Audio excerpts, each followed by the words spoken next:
Welcome into the Dynasty Brews podcast. And unfortunately, Joe Pepe is not our guest today. That is an old one. That was my bad on that one. But you have Double J in the house. That's right. Justin and Justin are back to fill up your cup with some good stuff. And Justin, I don't know if you know this, man, but this is our 21st episode. We didn't get to talk about it because we had some good conversation going with Adam and Ryan last week, but we've hit 20 episodes, man. This is kind of cool. This is pretty good stuff. Just keep it going. Hell yeah. I mean, I'll probably be saying this all the way at 50 and 100, hopefully. But anyway, I just wanted to say that quick thing and a cheers to 20 episodes. Yeah, hold on. I got to crack mine open because I didn't even know. There you go. But anyways, guys, we're going to bring another great episode. This week we are talking about the AFC South, the wasteland, the abomination that is the AFC South. My God, how are we ever going to make it through a full episode? Well, Justin, I don't know how we're going to do it, but we're going to try. So I'm going to bring up real quick a little breakdowns that we've always been doing. So let's start off with Houston Texans. You bring in good old Marlon Mack, Brandon Cooks. We got Jerry Hughes coming in on the defensive side.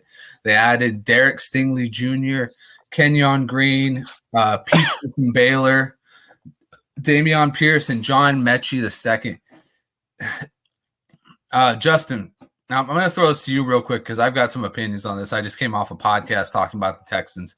All right. So what do you see for the Texans this year? I know you're a huge Davis Mills mark. You're big on him. I was big on him last year. I think that we'll get into Davis Mills in a second. Sorry. Well, I mean, let's talk about this. We're in a Devy league, and we've pretty much traded him back and forth. Yeah, so I traded him away at first. Because I'm in a win now mode, or I thought I was. And then I thought Mills would be a good piece for you going forward. And then as this Deshaun Watson legal situation lingered, I was like, well, things are not looking good over here for winning now. And so I decided to trade back for him. You know, it's kind of the thing with Mills is he's got the talent. I just don't love the situation still. He's got Cooks.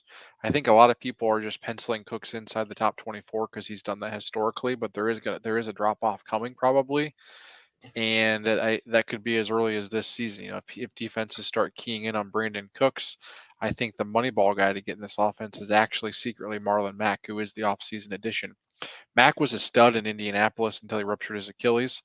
If you're going to sit here and tell me that Cam Akers can come back from his injury and still be a top 10 asset, then all right, fine. I don't really love Cam Akers, but if you think he can do it, then why can't Marlon Mack do it? I mean, Marlon Mack was very good in Indianapolis for a couple of years. He's coming into with little competition. I think he's shown us the most out of that offense. It's a question of health at this point. So I think we're going to see more. I think we're going to see a bigger piece of the running game this season than we did last season, where you had Sexy Rexy as their main running back down the stretch. So,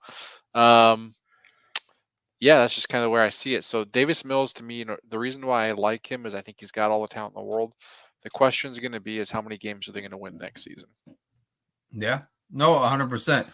And just to talk about your Marlon Mack thing, before he ruptured his Achilles, he went for 1,000 yards. He had 8 touchdowns. And then the year prior, he had 900 yards and 9 touchdowns. So you're right. He has been viable in the past. And he is somebody to really look at, because when it gets down to it, he's in the mix with, guys that are backups. He's in that range with Isaiah Spiller. As I look right now on ECR, he is, let's see. Dameon Pierce is going at 48 and he's going at 54. And I think a lot of that is the rookie buzz. Like everybody wants to get the new hot flavor of the month. But you're absolutely right. Until Marlon Mack, proves that he can't play anymore, Dameon Pierce is not going to have a full load on this offense. And they're going to probably give them equal shares of this offense in the first couple games and see who handles it better and give that person the workload. So there is a very real chance that Marlon Mack gets his shot. And when you're looking at, like I said, RB54, we're looking at Khalil Herbert, Donta Foreman, Tyler Algier, Darrell Williams, Rashad White. These are the guys that are around him. None of these guys have a legit chance right now to be number one, except for maybe Tyler Algier. But that's a whole different story for the NFC South. Yeah. You're talking about a guy that, averaged in 2019, 2018. He averaged 12 points a game in 2018. Or in 2019, he was 12 points a game. In 2018, he was 13.4. That's a very solid RB2 number. And then, he had that one game in 2020 where he ruptured his Achilles, and then, we saw the breakout of Jonathan Taylor. So he's had time. Yep. This is a great situation, and really probably one of the best offseason trade targets if you're looking for a cheap running back addition. Yeah, and one thing that we're not talking about too much is that the Houston Texans have gotten better. I mean, Laramie Tunsil is healthy. They've still got I think his name's Titus Howard, and they've got Kenyon Green, who they just brought in from the draft. So they're getting better on the line, and they're going to be running the ball because Davis Mills can't be relied on to do all the work with his arm. He's just not that kind of a quarterback right now. So definitely there's an option for them. I got a quick question for you. Would you take a flyer on Dameon Pierce right now? No. If he was there in the back end of the second round? Really? See, I would. I'm all in on Marlon Mack this season. I really think Marlon Mack's the starter. I think we get all hot and heavy over these running backs that go late in drafts. And statistically, the odds just aren't on your side. You're looking at the back of round 2. If you're looking for a guy at the back of round 2, go ahead and give me what's the rookie's name in Indianapolis? He usually tends to fall Pierce. Right around that. Yeah. Give me Pierce in Indianapolis, not Dameon here. Not Dameon. You want Alec. Yeah. No, I mean, see, I'll agree with you. Alec Pierce does have a high upside. If I'm really struggling at running back, though, I'm not afraid of Dameon Pierce maybe not getting all the touches right away. Why settle for this Pierce character when you could just get Tyler Beatty in the third, who's already shown his stuff off in the OTAs in Baltimore? You could easily get Tyler Beatty in the fourth and get get Dameon Pierce too. Tyler Beatty is an NFC or an AFC North topic, which we will get to. That whole rotation right there is, for lack of a better words, a cluster F. You don't think this is going to – I mean, you're talking about a cluster. We don't even know who the starting running back is. I mean, I'm sitting here saying Marlon Mack. You're over here telling me Dameon Pierce. For all we know, Adrian Peterson will sign like the week before the season and come out and like just ball out somehow. The real winner here is going to be Sexy Rexy in week 16 and 17 winning your championships for you. Book it. 2 touchdowns against the Chargers. I would love to see Todd Gurley or Adrian Peterson just come here. It won't happen because it doesn't make any sense in the world, but it'd be pretty hilarious. I love Todd Gurley, but they'd have to wheel him in. He's fine with that as long as you pay him. Every man has his price. Well, let's talk about Brandon Cooks. How highly are you regarding Brandon Cooks in this year's draft? I mean, I don't know where you've been drafting him. If you've been drafting him, I see him as somebody who's still sliding in a lot of drafts. So talk about him real quick. I'm going to pull up his ECR, and then we'll discuss whether you would pick him over the guys around him. Yeah, I mean, you're talking about a guy who's averaged roughly 150 points each of the last 2 seasons. Wide receiver 21 last year, wide receiver 16 the year before. On a per game basis, though, he really has finished RB. He was wide receiver 24 last year and wide receiver 17. So, other than that, I go back and forth. I think we just assume he's going to keep doing what he's doing. But like I said, I think that they're going to try and control the ball more this season. Especially with Lovie Smith being the defensive coordinator. I don't think you're going to see the passing attack that we really saw last season. So I'm kind of out of him at his cost. I think people think his cost is too low, but I mean, what players are going around him right now in ECR? So the 4 players going around him, 2 on each side: Cortland Sutton, Jerry Judy, Marquise Brown, and Amari Cooper. So So give me Amari Cooper. Number one on the list, give me Marquise Brown. I think Marquise Brown's in for a hell of a season. yeah. I also think Cortland Sutton's in for a hell of a season. So I mean, you give me these four guys, I'm taking those two. So first I'm taking Sutton, then I'm taking Brown, then I'm taking Amari Cooper, and then I'm taking Cooks. So the only person you're not taking is Judy over Cooks. Yeah, and I'd probably take Judy over Cooks too. I mean, Yeah. Judy's more of a gamble for me. I view Sutton as the upside there. I think Sutton is the best receiver Denver has to offer, and it's not really particularly close for me. But I also think that Marquise Brown's going to ball the crap out this season with Kyler Murray. See, I love the Sutton and Judy comparison to Lockett and Metcalf because I see it. They're pretty much almost a carbon copy, if not just like a slight downgrade version of those two guys. For me, I look at that and I go, you know what? I think you're right.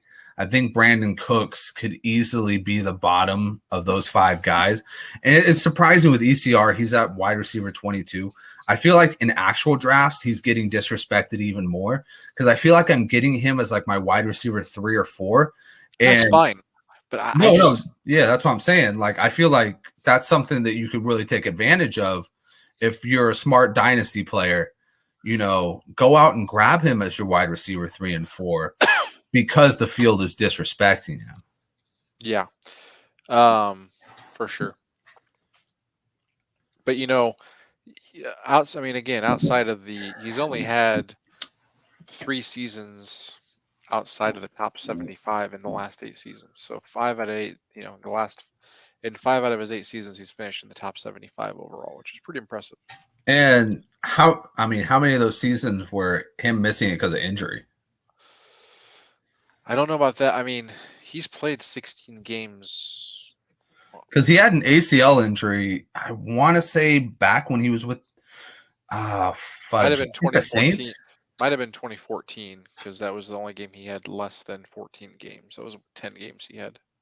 Really, that's another thing. I've always assumed he's been more of an injury-prone player, but if he's been playing 16 games since 2015, 2014 he played 10 games. Since 2015, he's only had 2 seasons where he played less than 16 games, and that was in 2020 and 2019. Yeah. Okay. Yeah. So you're also, and it's sometimes you get your finishes because you're playing all those games. But to his credit, you look at points per game finishes. He's the biggest outlier is 2018 where he finished on a 21 in terms of points per game, but 13 in terms of positional finish. So, and here's another thing. We always talk about volume in the fantasy community. He's only had 2 seasons where he didn't finish with at least 110 targets. Yeah. So that's also something to take into consideration. Everywhere he goes, he finds some sort of like really strong connection with the quarterback. The quarterback wants to get him the ball, and rightfully so. I think a lot of people I've noticed are really in on Brevin Jordan too. By the way, what do you make of this? I tend to shrug my shoulders. He's actually somebody I wouldn't mind. I was just talking about this. He's somebody I wouldn't mind talking about in best ball talk, like back end of a best ball draft, maybe last couple picks. If I have a shot to take, and here's my reasoning: he's a big target for the red zone, right? Yep. Davis Mills, when they get to the red zone, most likely not going to be looking Brandon Cook's way. He's going to be looking for somebody who maybe is in single coverage and is 6'2". Brevin Jordan. For me, I look at, this is a guy who could really up his red zone attempts, really up his, from 5 to the goal line, shots, and Davis Mills is going to be looking for that. So, I think he's got that. That's the path that I see. I'm not going to write him into tight end 1 conversation, but as of right now, I have him around tight end 24 to 26. I have him solely at 26, but I could move him up to 24 before the beginning of the year. So as we sit here today, I find myself only wanting to own Davis Mills as my QB2 in Superflex. I I love Marlon Mack as a late round flyer, but I don't generally love buying into this offense at current cost. Yeah. Oh, that's fair enough. I mean, at the current cost, you know, like you said, Davis Mills is a good QB2, QB3 for a bye week. Marlon Mack is a good steal because you're going to get him the very end of drafts. And Cooks might be a little expensive. Now that I've seen ECR has him at 22, he might be a little pricey. But yeah, I mean, this is an offense most people want no part of. I think we both can agree on that one. Speaking of an offense nobody wants any part of. Sorry, is the teal and gold really blinding? Or no, is not blind. No, it's the Jaguars. I mean, if we have people watching us or listening to us like the Jaguars, it'll get better. It'll get better. Statistically, it has to. Well, you know what? At least they have a quarterback, right? At least they have a top quarterback. They paid $20 million to Christian Kirk. God, I hate them because now we have to pay $30 million to Deebo Samuel, being a 49ers fan. But at least you don't have to pay $30 million to Christian Kirk. I mean that you could be like at least Deebo's good, right? I mean Christian Kirk's done what has he done in his career? Talk about setting the world on fire and just watching it burn. The Jaguars did exactly that with giving Christian Kirk $20 million. Well, I think you mentioned it last week. Like they had to. Like no one wants to play there. Like I can't think of a franchise. I can think of a couple, but what do they have to offer? I mean, they just paid this guy who has never finished inside the top 30 on a points per game basis or even as a positional finish. And they just paid this guy boatloads of cash. I mean, if I could he's really every man's dream, right? You know, to get a payday for doing below mediocre type work. He's the equivalent of a stay-at-home dad. Like he's the ideal life for a man. I actually disagree with you because that is not my dream. If I had to do that for a living, I think I'd rather work at McDonald's. Well, like I said, I love my kids, but I gotta tell you, I could not spend 8 hours. I couldn't spend every single day with them, all day, every day. I mean, their summer breaks and their spring breaks are, that's that good bonding time. The first 2 days, it's great bonding. The last 5 days, it's like, all right, we got to get these kids to school. Send them to camps. Send them to Jaguars camp. There you go. I'll feel like overachievers. At least Urban Meyer won't be kicking them this year. It'll just be Doug Peterson running them into a wall. But let's get down to it. They got Evan Ingram in there, which I actually think is a sneaky play. I think he could have some value this year. Yeah. Zay Jones. No, yeah. Very weird. That man might fight for Jesus, but he will not be fighting for my fantasy team. He will be on the waiver wire all year long. Yes. And then some promising things for the running game. Brandon Sheriff, who was probably the best piece of the offensive line of the Washington team, comes in at guard. You re-sign Cam Robinson. It's kind of one of those things where I was like, maybe Evan Neal would have been a better pick, but Jaguar is going to Jaguar. Bulky and I was hearing something today. It was on Locked On 49ers pod, and he was talking about bulky and long arms, and I was like, oh, that's such a weird correlation. But then you think about like guys like Aldon Smith, and you're like, oh, he does kind of like have those weird fetishes for long arms, doesn't he? So, speaking of long arms, Trayvon Walker. Yeah, I mean, as I look at this page, there is only 2 people that I really want to own. 3. I mean, I'll take the chance on Lawrence. I don't know if I love his cost though. Still a little high for what he showed me last year. I mean, I think he will turn it around, but uh, I'd rather take Wilson in the 5th than I would take Lawrence in the 2nd, to be quite honest. I am all about Mr. Evan Ingram. I have been out on Evan Ingram for the longest time, but listen, Mm-hmm. Doug Peterson loves to throw the ball to his tight ends, Yep. and it's all about a volume play. It doesn't, I mean, let's put it to me. If you told me that I had to score 100, I had to get 100 points in bowling, right? And you said you can roll the ball 20 times, I could do it. But if you told me I had to roll it 10 times, I probably wouldn't be able to do it. The reason why I said it is because he's going to get all the volume in the world. So he might not Yeah. love the play. He might not be super efficient with him, but he's going to get the targets.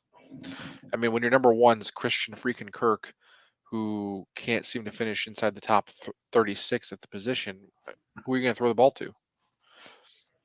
And then lastly, you Obviously, Marvin Jones. Obviously. obviously. Lavis, or what about Visca Chenault, that guy that everyone seems to still. I don't know who fantasy Twitter loves more. It's either Visca Chenault or Denzel Mims. Every freaking season, I have to hear about how these guys are sleepers. They're gonna break out. It's like, dude, they're not gonna break out. They're locked into their role. They're busts. Get over it. I have a theory that the Denzel Mims stuff coming out is just to like hype up his trade value to get Yes, like a second or third round pick out of him. they're hoping that GMs in the NFL are just as enthusiastic about Denzel Mims as they are. Yeah. That's why Robert Sala is coming out. Oh, he looks the best he's ever looked ever. You're like, okay, Robert Sala, I'm going So to take now, offensive advice from you. so now, so now, he, instead of being a flaming bag of crap, he's just crap. And that's kind of where we're at with this. At I will least he was hot say, when he was flaming. I will say, Denzel Mims probably not hashtag a listener of the show though, so I need to stop being so mean. I'm not trying to be mean, Jaguars fans, but I do love Snoop Connor this season. I think he's a great sleeper. You got, you know, it was funny. I see all these analysts hyping up um, Travis, or not ETN. I mean, they can ETN you can hype up, but I found it funny when Robinson. yeah, when James Robinson was sent out that video showing him like cutting and running, people were like, "Oh, he's gonna be good. He's gonna be back." It's like he freaking ruptured his Achilles. Like, Yeah. you need to not expect him to do anything this season. Actually, like, best case scenario for James Robinson is he doesn't play this season. I think you don't want to rush back from an injury. And then is this how many? I don't know how many years are left on his contract, but if you could take a year off and then go sign somewhere next year, I think that'd be better for him in the long run than playing this season in Jacksonville, It, which is going to be another rebuilding season. this might actually be the final year on his contract since he had a UDFA contract. Yeah, I think it makes more sense for him not to play this season. I really do.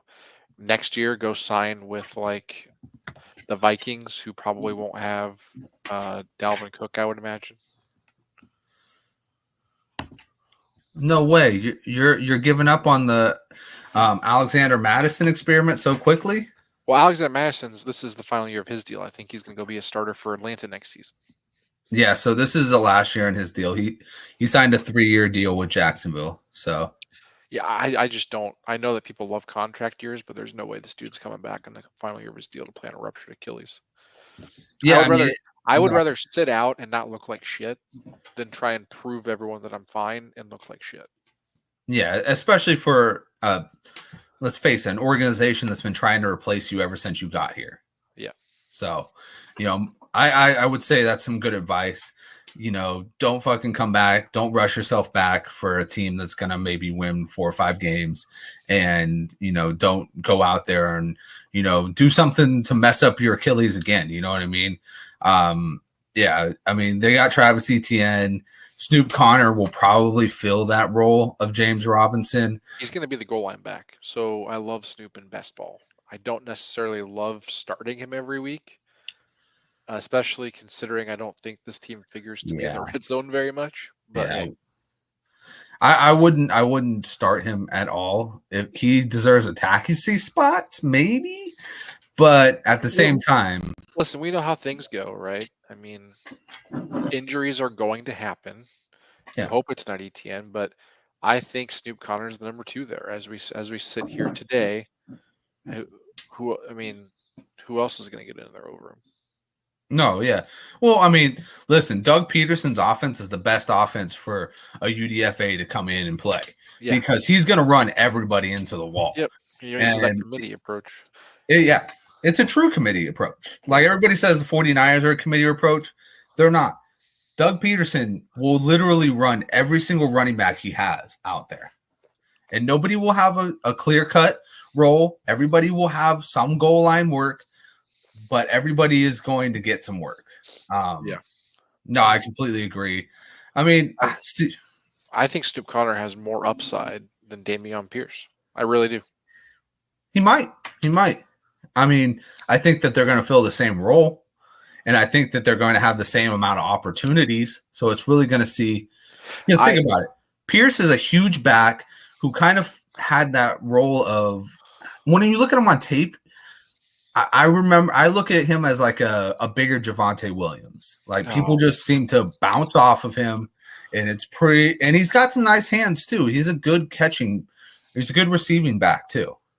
So listen, we can place a bet. Are we keeping track of these? We gotta write them down somewhere. Well, now we got them on audio and video. I know, but we gotta. I love doing the show, and I do listen to for quality assurance purposes. But I don't know if I want to go listen to every episode to figure out how many beer bets we got going on here. So I'm gonna start keeping track. But what did you have in mind? Because I think that let's just say higher finish. Points per game. Let's say higher finish, minimum of 6 games. We're doing points per game or total points? Because I'll do total points. Yeah, let's do total points. I'm down. Okay, I think Snoop Connor will have more points than Dameon Pierce. Okay. All right, put it on the board. All right, so let me tell you this. We haven't seen Travis Etienne be elite, right? But we've seen Marlon Mack be elite, right? Not elite, but I mean, top 24 is a hard thing to do, which I'll talk about later in the episode. Top 20. 1,000 yards in 2 seasons where he had over 5 touchdowns. He's not elite, but he was a starter. He was very much a starter in the NFL. Yeah, and we just haven't seen Etienne in the NFL yet. For all we know, Etienne can get hurt in training camp again. Like, I don't think it'll happen, and I don't wish that on anyone, but like, we haven't seen anything yet. So that's why I think Snoop Connor will get more carries because of the offense he's in, and then carries sometimes leads to taking over a role. Well, I mean, I obviously it's happened before. I'm not going to doubt it. I'm just going to roll with Travis Etienne. Has a lot of draft capital behind him right now, and I think they're going to give him the most amount of chances as long as he's healthy. Etienne was drafted by the same guy that really wished he wanted Kadarius Toney. He kicked a guy one time. He was also drafted by the same GM that's there too. We knew who controlled the draft room.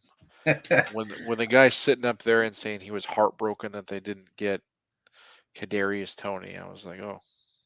By the way, I've never heard of someone say that before. It's like, you get married and you're like, I was just heartbroken. The girl I really wanted to marry was already married, so she got taken. She got taken 3 months ahead of time. I mean, how is that supposed to make your newest draft pick feel? Like, in all seriousness. So I don't know. Well, like I said, Jaguar is going to Jaguar, so we're going to find out what they do with this entire team. But let's move on from the disgusting and get to the actual interesting. Let's go into the Colts. Last year, second in the division, they have had 4 different quarterbacks now with Matt Ryan, Carson Wentz, Phillip Rivers, and the last year of Andrew Luck. 4 seasons, 4 quarterbacks. Hopefully this one sticks, but he's also 37, I think, going on 38, if I'm not wrong. Did you mention Mr. Jacoby Brissett? He was there. Oh, shit. That's right. So 5 in 5 years. Oh, my God. That's right. I forgot about the Jacoby Brissett year. And Jacoby's about ready to take his legacy and up to Cleveland, it sounds like. So he went from Indy to Miami to Cleveland. He's just a hired mercenary, man. He goes wherever you need a quarterback. Yeah, wherever he's on, he's going to start for you, it sounds like. Steal of the draft right there, Jacoby Brissett. Book it. He even got Tom Brady suspended, and Ooh, that's Jimmy Garoppolo hurt. no, that's not right. I mean, to be fair, Jimmy Garoppolo gets hurt cooking his kids breakfast, and I like Jimmy Garoppolo, but the man's got to stay healthy. He doesn't have kids. He just has a really hot porn star girlfriend. Jimmy GQ. Oh man. He would have been a great fit here, and we would have loved to have taken the Colts 3rd round pick. But alas, they made a smarter decision and got Matt Ryan, a fortified MVP, a bona fide Hall of Famer once he's done. They went out. They also fortified the defense, got Stephon Gilmore and Yannick Ngakoue. Draft additions, we talked about Alec Pierce already. I think he's also probably the better Pierce. Jelani Woods is going to be a talented blocker until he can finally catch the ball. Berhard Rahman, another good guard. Andrew Ogletree, interesting. They always love to, like, I don't know what it is about Frank Reich. I mean, just maybe it's coming from that Doug Peterson system, but he just loves having a plethora of tight ends. Yeah. I mean, he's got Kyron Granson from last year. He, still has Mo Alley Cox. They just signed him to an extension, and now he adds 2 guys in the draft. Tell me, what do you think about this Colts offense? Do you think that Jonathan Taylor still has the ability to repeat? Do you think Matt Ryan has a QB2 year in him? And, tell me about Michael Pittman and this tight end room. Yeah, so here's kind of where I'm at. I've been working on this project last week. I do numbers all day, so I sometimes take breaks. But here's what I have found. Okay. In the last 20 years, we've had 15 running backs finish as RB1. Okay.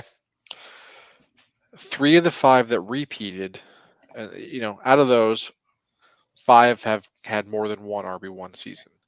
And every single time in those 5 seasons, the only other RB1 season they had was the next season. So if Jonathan Taylor is going to finish his RB1 ever again, it's going to be this next season. Okay. Interesting. However,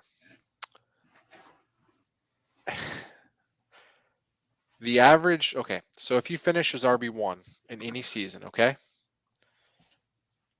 the average out of all 15, 0.67 finishes inside the top 5 the rest of their career. Really? And so, inside the top what? Inside the top 5. Top 5, okay. That makes sense. And so inside the top 10, 0.8 is the average number of seasons that they finish inside the top 10. Wow. Now that number actually does go down because that top 10 and top 5 includes those 5 running backs that also finished inside the top 5 because they finished as RB1 again. Okay. So on average, out of those 15 running backs, you get one more season inside the top 20. And that list includes, this is everyone that's finished as RB1 since 2002. Jonathan Taylor, Derrick Henry hasn't finished inside the top 10 since he had his RB1 season. Christian McCaffrey hasn't finished inside the top 20 since 2019 when he had his RB1 season. Todd Gurley was the RB1 in 2018, and then, that was kind of it. He finished inside the top 20 one more time.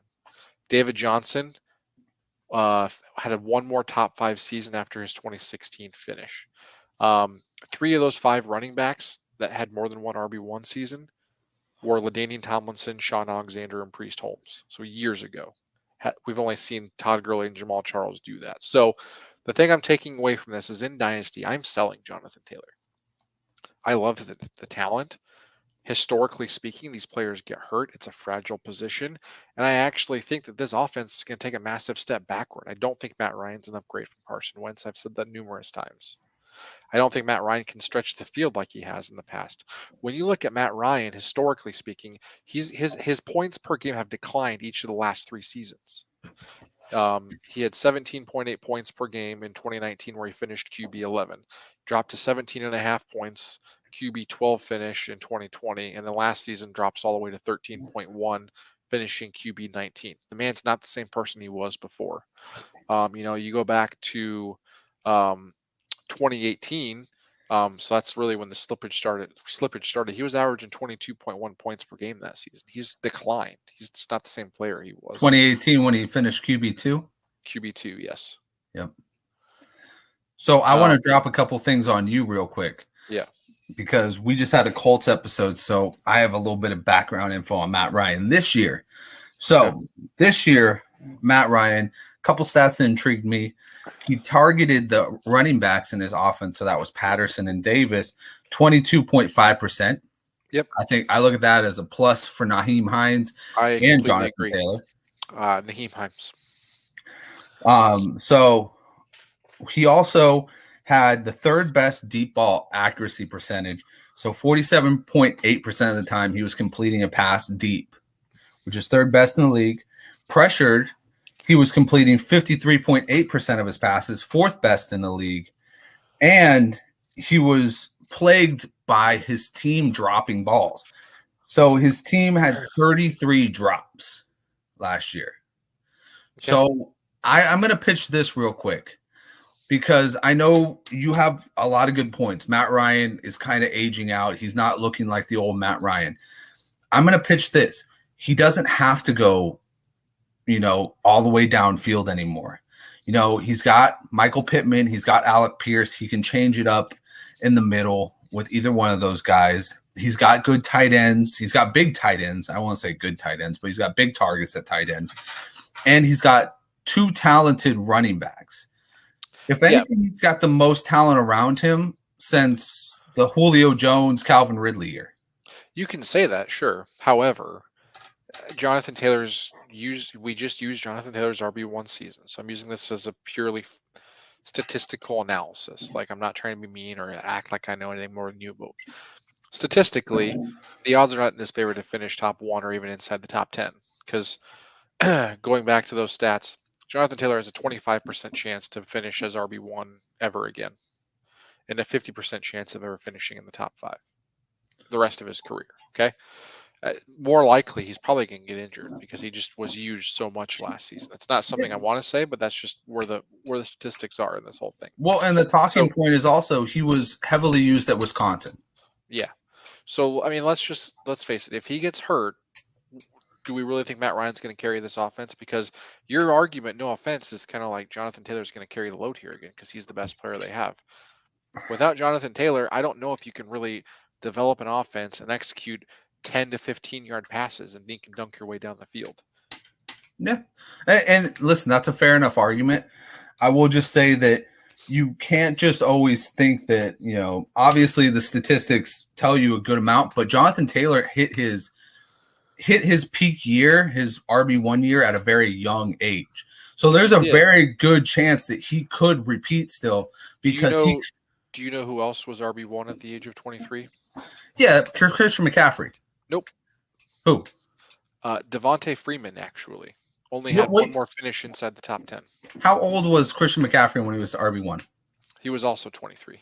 So, Christian McCaffrey. He's also never finished inside the top 20 either. He's been hurt. Yeah. And I mean, it's one of those things where, we don't want to predict injuries. We want to kind of look at, and it's two sides, right? You're being a little bit of the more pessimistic side. I'm being more the optimistic side. It's great because, you're looking at, these guys, the trend seems to be bucked by the second season of them going, or the following year of their RB1, most likely due to injuries. Yeah. But not only that, I mean, I found the numbers were just kind of staggering. Like, it really develops. My theory had become, as of 2 seasons ago, whenever anyone finishes at the top of their position, I normally sell. The biggest mistake I've had with that was selling Josh Allen because he went wire to wire again. Historically speaking, I haven't done receivers, but I bet you it's very fickle. So my question, and here's something for us to really look up. How many times has somebody been, because Adrian Peterson was RB1 for like 3 years in a row, not actual RB1. Like, I'm starting out like ADP RB1. Like, Yeah. taken off the board, maybe like 2-3 years in a row. How many top 5 finishes did he have in that? How That's many what top 5 finishes did Adrian Peterson have? when he was ADP number 1. You know what I'm saying? Like, I want to know because yeah. obviously when you're ADP number 1, there's a heavy burden of this guy's got to hit, right? And hitting would be obviously like top 5. Yeah, so from 2007 to 2010, he was top 5, or he was RB4, RB4, RB2, RB2, RB7 in 2011, RB8 in 2012. He was top 10 every year from 2007 through 2013. The indicator is really the RB1 finish because it means you're being utilized way too much. You look at a guy like Alvin Kamara, similar situation, never finished as the RB1, but he finished his damn high every single season, which is great for Dynasty. Like, it's like a death pill. So, like, the guy I'm looking at that I thought had finished as RB1 but didn't was actually Saquon Barkley. Finished as RB2. I love him having a rebound this season. Interesting. Yeah, no, that's some interesting stuff. Obviously we got to follow up on that during the season because that's something that could really be detrimental to Jonathan Taylor owners this year. Yeah. Well, I actually do have him, and I'm actively trying to get rid of him for a good price. But I actually think that now is a great time to sell him. Oh, you sell him all the way high. I would say selling points for him are obviously that he's going into his 3rd season. So he's only 20. Yeah, he's going to be 24, I think, or 23. Yeah. So they say the peak years are about 26. So you sell him that he's going to be great for the next 2 years. I never buy the peak years. I look at the usage, and he was just him and Zeke were just run into the ground. Yeah, and that's another guy to look up, Zeke's usage. Yeah, McCaffrey is the most interesting one because I would have thought that he'd rebound, but statistically, it's just not on his. It's legitimately not on his. It's just not there.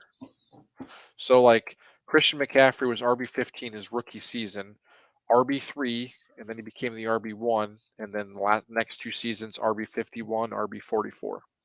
Yeah, but how did his averages match up to the rest of the field for the games that he played? For the points per game average, I guarantee you the year after his RB1, he was averaging close to 30 points a game. 2020, he was the RB1 on a points per game basis. This last season was RB12. Okay, what about the 2020 year? The year after his RB1? Yeah, he was 2020, he was RB1 on a points per game basis. Okay, yeah. So that's what I'm saying. Like, obviously he hit a rough patch of injuries, but the production was still there if he was on the field. Yeah, so again, it's going to come down to injury with Jonathan Taylor. So I think more likely. So the way I see that Indianapolis unfolding, we've already gotten the indicators from the coach too. I really do believe that I'm taking Reich at his word. Last season, okay, he told us that Jonathan Taylor was going to be the bell cow back. He told us that in August. I wrote an article on Team Rise or Fall saying why he was my RB1 last season. He's told us that he's going to get Nyheim Hines more involved, which jives with the playing style of Matt Ryan. So I think either we're going to see an injury to Jonathan Taylor, which I don't want to see because I never want to wish that on anyone, or we're going to see Nyheim Hines carve out a more than decent role in this offense and become a value in almost everyone's sleeper drafts, or like, what do you call them, best ball drafts. Yeah. I mean, I would take Nyheim Hines in a best ball draft, especially at where he's at right now. So that's definitely something to look into. Let's move on to our next one, just for the sake of time. So we got the Titans next. So obviously we have Robert Woods coming in, Austin Hooper coming in. You minus AJ Brown, Julio Jones. You get Treylon Burks, Roger McCreary, Malik Willis, Hassan Haskins, your boy Malik Willis. Yeah, you're a former QB1, right? That isn't because of that. That's trying to figure out this name. How have you not? Okowo? I'm sorry. I just can't. A Conwo? I don't know. Okowo. He doesn't listen to the show, so thankfully he won't be offended. So talk to me first about Derrick Henry. How are you feeling about Derrick Henry right now? Obviously, he's still valued, at least in redraft, as a top 5 running back. Last year, with only 8 games, he finished running back 14. He was astonishingly still a running back freaking one for he pulled a let's Christian see. McCaffrey. He was RB1 on a points per game basis last season. He was top 5. Get this, for 13 weeks. So 5 weeks after he went down, he was still top 5. He was, it was insane, but he got hurt because he was used way too much. And unfortunately, he looked like crap in that playoff game. So it'll be interesting to see. I think, well, to be fair, he came back from a broken foot on the lowest timeline. And, I don't care. I've had a broken foot in sports. When you come back, I don't care who you are, super athlete or not. It's fucking hard to get everything back in control. Like, I remember trying to walk. It was, I got made fun of quite a bit by my wife. Well, I don't blame you. And, when I say these stats about injuries and stuff, it's not to degrade these players. This position is just, they need to be paid more. I mean, quite honestly, they get just trashed on. I mean, these players have these elite seasons and then they just get thrown to the side.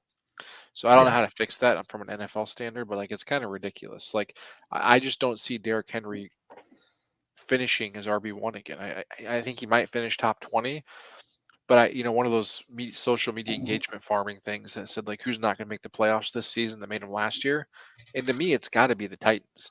I mean, you crapped the bed when you traded away your best player for Treylon Burks, who can't even get on the field in training camp, or not training, whatever, OTAs. Not even training camp. So that's just a major red flag. I liked Robert Woods, I still do, but Robert Woods is not a number 1, and right now I feel like he's being asked to be number 1 in this offense. And I think we've seen the mirage kind of fade off of Tannehill. Yeah, sorry, drawing blanks tonight. No, you're good. So yeah, I'm totally out on this offense. I don't really want to own anyone. I have an offer for Woods sitting in my inbox I got yesterday. I just haven't had a chance to look at it. I didn't love the players I was getting, but I'd for sure be selling on the hype of Robert Woods right now. So here's my thing. I would hold Robert Woods for a couple weeks because I think that he is going to have kind of a mini resurgence that won't last the entire season. But I think it will last long enough. What's up? He's going to be the Emmanuel Sanders of the Titans. That's what I'm saying. Yeah. I think he's going to be working a lot out of the slot, and I think he's going to be getting targeted heavy. And I think if your league is a PPR league, I think he's going to be somebody you want to hold for maybe the first 6 weeks and then sell off. Be like, hey, this is a freaking legit talent right here. This is a guy who's going to win you a championship. Sell it like that and get the most out of that. Because right now you're selling Robert Woods at the name value with a team that is notorious for being run first. And it's you can go with that and maybe you'll get some value out of that. Maybe you'll get a couple players in a second round pick.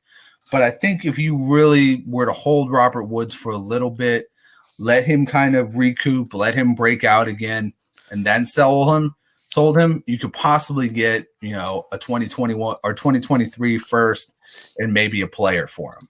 So when you are friends, do you have any accounting friends that are accountants? I guess you. I have one other accounting friend. Does he suffer from FOMO like I do? No, she really doesn't. She doesn't? Okay. I tend to believe in FOMO and Dynasty like no other.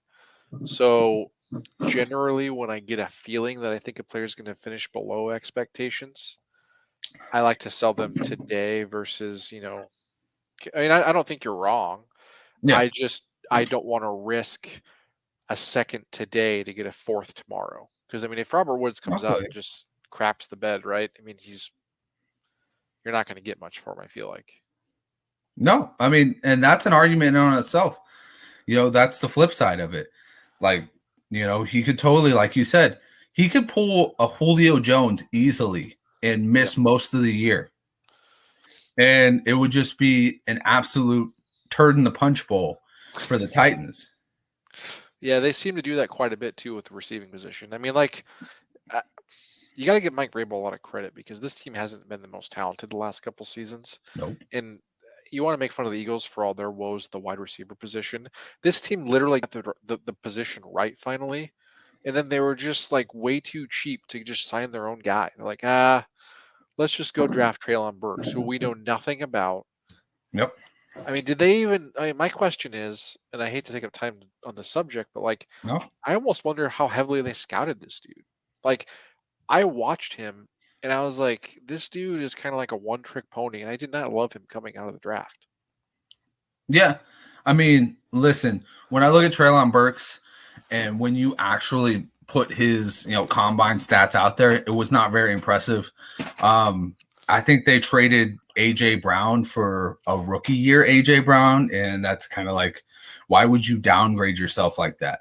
You know what I mean? Especially when you're trying to win a Super Bowl. Like, this window's closing. This window's closing. I mean, they drafted Malik Willis, so they aren't clearly in love with Ryan Tannehill. Derrick Henry's not getting any younger. No. And Derrick Henry is the best thing they've had for a long time. I'm surprised they didn't trade him. Since the Eddie George, Air McNair years, Derrick Henry is the best thing they've had. If they're playing Moneyball, I just gave you the stats for RB1s. What are they doing? Yeah. They're doing Moneyball wrong. They're just doing Moneyball wrong. Yeah. Well, I mean, and shit, to be honest with you, I don't understand what the Titans are really doing. Like you said, like, why go after somebody who is unproven when you have somebody who's locked, loaded, and ready to go for the next 5 to 10 years?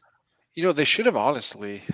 I mean, it's easy for us to say this now, but if there was even an inkling that Marquise Brown was available, yes, that's the guy you get. I don't, because you know damn well that you could have easily have traded AJ Brown for Marquise Brown plus based on the production. I mean, and it would have been a trade that actually benefited both teams, but they're just both in the AFC, so maybe that's what derailed that. Yeah, I think Baltimore still has sour feelings from that AFC divisional game. Lamar Jackson's big year goes to shambles because of Derrick Henry. Well, it's true. They need to get over themselves, I guess.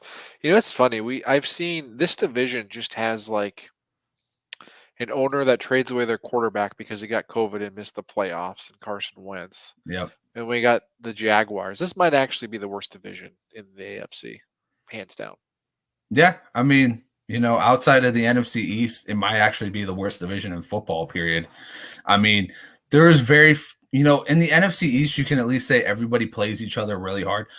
Here, I literally tell people, I'm like, all right, so you're the Tennessee Titans and the Indianapolis Colts. You can almost chalk up 4 wins. Yeah. But even then, like, the Jaguars beat the Colts last year. So, like, it's just – yeah.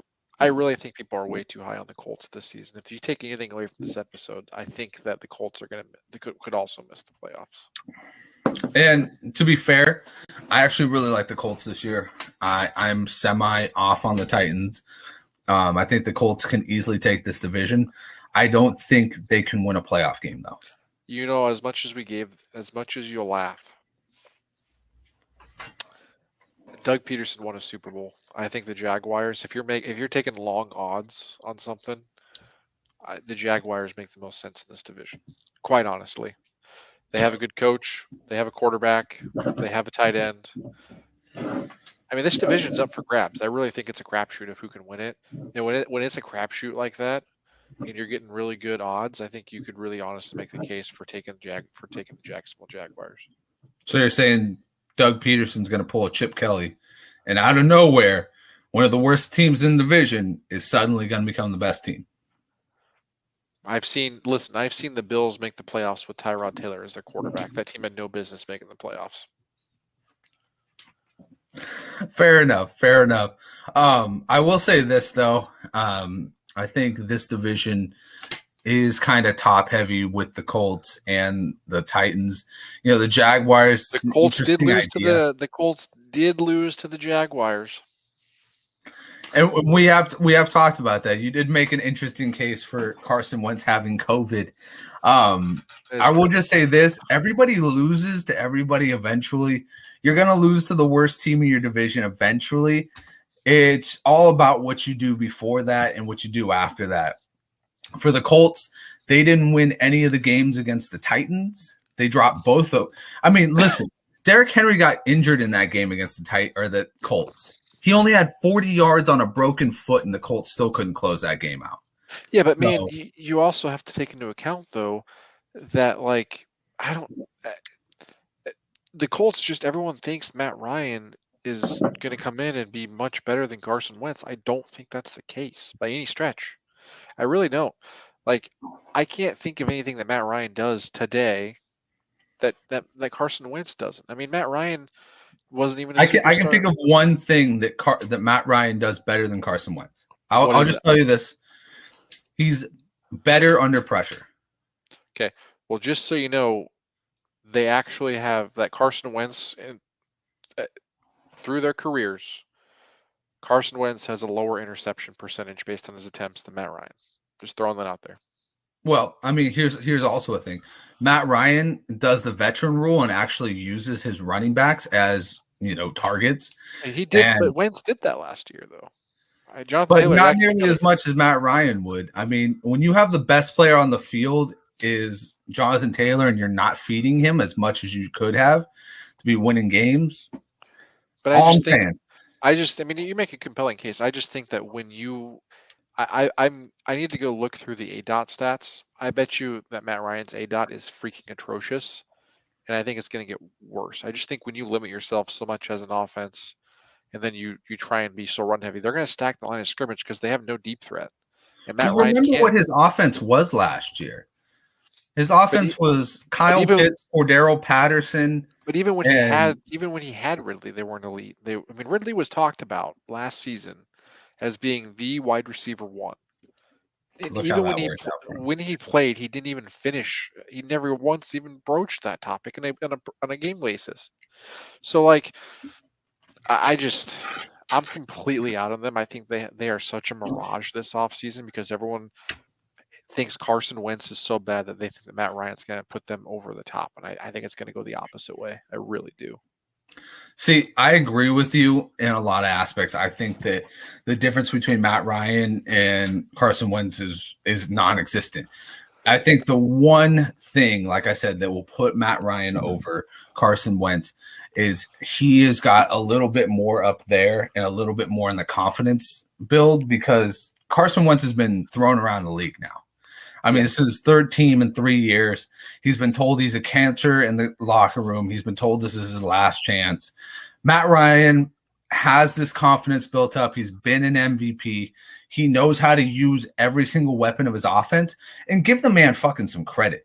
He had Calvin Ridley quit on him last year. I mean, I'd quit on him, but I would never quit. But yeah, I mean, listen, he had Kyle Pitts and a fucking a semi-retired special teams guy in Cordero Patterson.